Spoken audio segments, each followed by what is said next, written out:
Daily Impact: Practice that Leads to Power, Healthy Habits by Paul M. Hansen. If your walk with God is dull, dry, dead, powerless, or non-existent, it is probably because you have not found the secret place, or maybe you have found it but ignored it. Multitudes of Christians live empty spiritual lives. There are, of course, different reasons for this.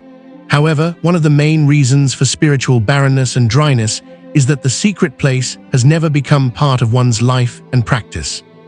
The thing that separates successful people from unsuccessful people is what they practice, or their routine of life and their habits.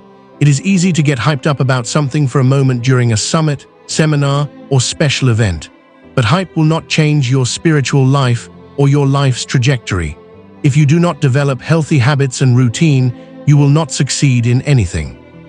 And Moses took the tabernacle and pitched it without the camp, afar off from the camp, and called it the tabernacle of the congregation.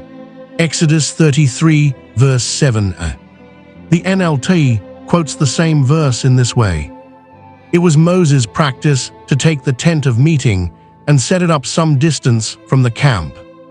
The tent of meeting was Moses' personal tent and dwelling. It was his practice to take his own tent and set it apart outside the regular daily activities of the camp. His tent became the tabernacle of meeting because it is where Moses and those who sought after the Lord would come and meet with God.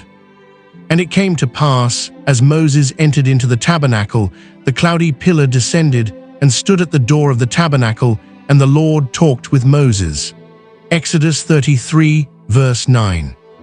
We need to make a practice of removing ourselves from the norm, from busy schedules, from the camp and the crowds, and establish a place of meeting with God.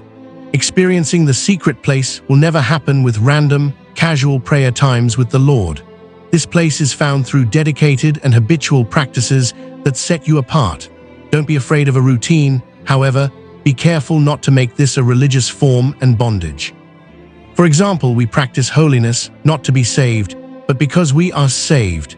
In like manner, we should seek the secret place not because we must, but because we love Him who dwells there. If that becomes your motive, your practice and routine will never become religious bondage, but rather a living experience leading to spiritual power and fruitfulness.